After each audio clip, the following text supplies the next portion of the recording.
I think I got it figured out. I've been trying to figure out why in the world people who are Christian look at the situation that we end up in every 4 years, having to compromise, make big compromises on principles, and we're told to vote for the Republican because if you don't, then the Democrat will win. All this stuff, the duopoly, the two-party nonsense that's crammed down our throats. I've been trying to figure it out. Why do Christians compromise as much as we do? I think a lot of it's just gradual degradation of principle over the years. We're comfortable, you know. As long as we get our Wi-Fi and our check in the mail, whatever check that is that comes, everybody's cool. Nobody's really in a revolution kind of mood, which is whatever. But I was trying to figure out, why don't Christians stand firm on principle? Why are we so dang easy to just push around and act like doormats and stuff? And then it hit me. Maccabees isn't taught in churches, in Christian churches, most of them anyway, because it wasn't canonized at the Council of Nicaea. And I know the Southern Baptist argument. Okay, you don't even have to give it to me. Council of Nicaea pretty much determined what God really meant and what He didn't. Okay, well, if you haven't read the book of Maccabees, you need to read it, because it is a story very similar to what I think our future will be within the next generation, easy, if we don't start standing up for principle and saying no. There's a certain line I won't cross. There's a certain amount of compromise I'm not willing to give in to. So, basically, my message with this one is, if you're a Christian and you're voting for Trump and you don't understand why another Christian would not vote for Trump, and you're getting all frustrated, and instead of calling other people stupid, you might want to consider reading Maccabees. Maybe they have. And maybe they understand the value of standing up for your rights, regardless of the consequences. Because the president doesn't necessarily determine your destiny as much as you think they do. So check it out. Book of Maccabees. Read it. I don't want to hear another word out of you until you do. If you've already read it and you still don't understand, I don't think you were paying attention. Alright. But you're like, but Trump, he's our savior. He's our Messiah. He's going to make America great again. I can understand kind of where you're coming from. I understand your feelings on the matter. I really do. I mean, I've drank the Republican Kool-Aid quite a bit. All right, let's run down through it then. First Amendment. How is he on the First Amendment? Well, as long as you're not Muslim, I suppose he's pretty good. Even then, he probably would tolerate Muslim opposition. Okay, now why is a Christian worried about the rights of a Muslim? Well, gee, maybe because if you start regulating the rights of one religion, then yours might be next.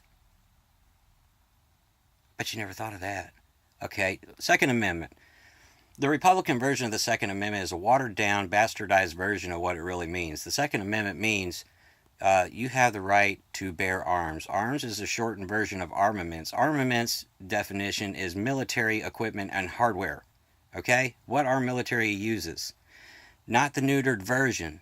What the military uses are armaments. And the people have a right to bear arms, which means all of these silly compromises on the Second Amendment. That's not the Second Amendment, guys. That's the NRA/Republican version of the Second Amendment, which is basically the same thing. The NRA is more or less a campaign organization for the Republicans. Let's be honest. That's what you really are. You don't give a rat's butt about the Second Amendment. You just care about winning elections. But you gotta make a good show of it. I understand. That's all right. Fourth Amendment. Illegal searches and seizures happens all the time. Patriot Act, one of the most disgusting violations of the Fourth Amendment in this nation's history. And then followed by the NDAA, which is kind of hard to oppose if you're a Republican, if you had been in favor of the Patriot Act. It's basically just a rehashed version of the same nonsense. So there's that. 10th Amendment. Pfft. What 10th Amendment? We don't have a 10th Amendment. States? Yeah, state sovereignty. No, that died with the first Republican president. I don't know. Sometimes I wonder why we even have a state general assembly at all. All they are is an administration of the federal dictates and ordinances and statutes. So why don't we just abolish the state level of government if we're going to be statist like this, and abolish the 10th Amendment and be honest with ourselves? We don't have a state government. We have state administration of federal stuff. You know, some of the state laws that are passed are handed down by federal bureaucracies, and then they just run it through the General Assembly to make it look like a law. You know, read the Environmental Protection Agency's Renovate Right laws. North Carolina General Assembly did pass that, and yeah, well, let's just say if you own a house built before 1978, and they start enforcing that, they haven't really started yet, but when they start enforcing that, you're going to pay a boatload of money to remodel a bathroom. So keep that in mind when the bill comes in, all right? You think, oh my God, they're screwing me. It's going to be $4,000. I thought it'd be $1,000, or it's going to be $20,000 instead of $12,000. Yeah, that's your EPA stuff if they're doing the lead renovation laws. Then there's the 14th Amendment, which is a very, very complex. Well, it's not really complicated. It's complicated to explain to folks who really never gave it a second thought. The short version is the 14th Amendment has been used and abused in so many ways to do things it never was intended to do. But I'll go back to that another time. So yeah, I mean, you know, he's a good Republican, but that doesn't really mean he's gonna do anything as far as the Constitution. Well, if the Constitution is just a blankety blank piece of paper to you, yeah, go ahead and vote for Trump. He's your man. And he really is a good reflection of the Republican Party, what it has become. But for you out there who just don't understand why, and you're frustrated because why would somebody not vote for Trump? It's because we're tired of compromising our principles, okay? But if you do vote for Trump, I'm not dogging you. I understand why you would. I played the game for too long, and that's why I put this stuff behind me. I mean, that's like my resume. I mean, I have done so many campaigns and put in untold numbers of hours into trying to save this country from itself. I understand. I've been in the trenches, and I know what it's like to have a little bit of momentum going. You get excited. You know, God bless him. If Trump wins, I hope he keeps at least half of his promises. If he does, maybe it won't be so bad. Forcing commerce to behave a certain way, not a good idea. Closing the borders ain't gonna happen, even if that's what he really wants, but I don't think it really is. You know, Ronald Reagan had this thing in the 1980s called immigration reform. He tried very hard to do a good thing. He had a 3-point plan, but he had a Democrat-controlled Congress, which, or was it just the Senate? I can't remember. But nonetheless, he had some fierce Democratic opposition. Well, Mr. 80-20 compromise, which isn't necessarily a bad rule of thumb. In fact, you know, I think there's some wisdom in it. He had a 3-point plan. One of those 3 points was to grant amnesty, but there were 2 others that didn't go through. Why didn't they go through? Well, they went ahead and helped him grant amnesty and then bumped the other 2 to the side. His full plan was never implemented. I feel like Mr. Trump, if he's elected, is going to see the very same thing happen. This truly could be 1980 all over again on immigration, and 84. So, little quick note: immigration I think has been addressed by every president since Nixon, maybe. I think Carter addressed it, Reagan, Bush, Clinton, Bush, Obama, and now Trump or Hillary. I think her philosophy is whatever I'm told to do by the puppet master or whoever she answers to. She's pretty much going to do the same thing Obama did. Nothing. So, yeah, nothing is not good. A little too much of something could be bad. But yeah, don't get your hopes up on immigration, folks. They're going to screw that up. Once it goes through Congress, it'll come out looking nothing like his plan. And then there's the monetary system. Nobody's real passionate about it. Now, I will give Trump a little bit of, okay, let's go ahead and give him a attaboy there. He has at least talked about the Federal Reserve, which is going to take more than talk, but, you know, I can see why some people have a little bit ray of hope. Hey, at least he mentioned the problem, right? That'd be nice, you know. But from the Christian perspective, the fiat currency is unjust weights and measures. Unjust weights and measures are an abomination to the Lord, all right? So, you know, it's like, it goes way beyond abortion, all right? Unjust weights and measures.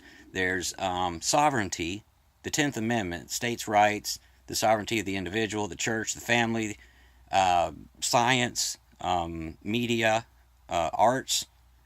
All those things should be their own sovereign, to a degree, have their own degree of sovereignty, and the state shouldn't screw with it. Period. So, and by the state I mean the nation. See, and that's another thing. We used to be 50 independent sovereign states unified in one union, kind of like the European Union. Well, if you really want another Brexit, an example would be, say, Texas leaving the United States. So before you say something, we need our own Brexit. That's what you're saying. I don't think a lot of people realize that, or they wouldn't be saying it because they don't act like that's something they would want anyway. Or New Hampshire. You know, New York might want to be their own banana republic, democracy, People's Republic of something. But, alright, I'm rambling. Yeah, this is my bunker. This is where all the fun stuff happens. And, I'm just not having fun this year. So, this is for my peeps out there that just don't understand why I'm not excited with you.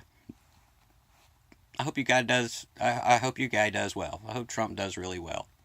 And I hope he keeps his promises. But every time I put my heart into something, it gets broken. So, once bitten, twice bitten, 3 times bitten. You get a little more shy each time. So, try to understand that some of us out there, it's not that we hate Trump. I don't hate Trump. I don't know Trump. I don't care. I really don't care who's president. Because to me, it doesn't matter. Because regardless of the outcome, the same jerks that are pulling the strings behind the scenes, all these non-government organizations, these unelected councils, these international conglomerates, they're the ones that really run this country. It's not some dude sitting in an Oval Office with a pen and a phone. Come on. He doesn't run jack squat. Oh yeah, he has some authority as long as he's playing by the game. But if he steps out of line, no matter who he or she is, you know, their power is going to be very limited. They'll end up a lame duck like that. They will be rendered pretty much just a figurehead. So, I'm hoping I'm wrong. And I'm hoping you're right. I don't think you are. So don't get too excited. And when your heart gets broke, I'm here for you, babe. All right? I'm a friend. I'm right now I might be your frenemy right now, but I'm more of a friend than your enemy. All right? We're in this together, all of us. Even you goofy Democrats out there that would still vote for Hillary despite all the stuff that, my gosh, people, how can you do that? Okay, I understand you don't like Trump. I feel your pain. And Johnson, he's like a circus clown on crack. The guy just, I don't know if maybe the media's just done a really good job of screwing him over, or if he really is that stupid. I'm still trying to figure that one out. Weld, dude, Anyway, all right. So yeah, if that's what the Libertarian Party is,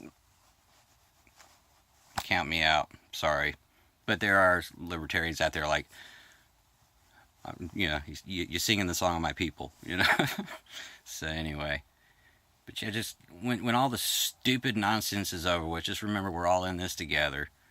Um, the KKK, yeah, okay, some guy with a Klan, um, he endorsed Trump. Well, the KKK also made a campaign contribution to Obama when he ran for president, as did the Black Panthers. Now, why would the Black Panthers and the Klan vote for and endorse and support Barack Obama? Think about that for a minute. Because both organizations thrive off of conflict, and the more conflict there is, the more power they have. The more power and influence they have, the more they can go out there and promote their agenda. It's that simple. As long as we're divided, and as long as we're easily manipulated, and we're sitting here chewing each other up, we're just chattel, man. We're being led to the slaughter. Okay. All right. Enough for now. A little more tomorrow. I'm going to do a few more of these. I need to vent. I've been holding it in. I've been trying to behave myself. I'm not politically active in any campaign, and I'm about to go stir crazy, and I just need to let it out. All right? Till next time.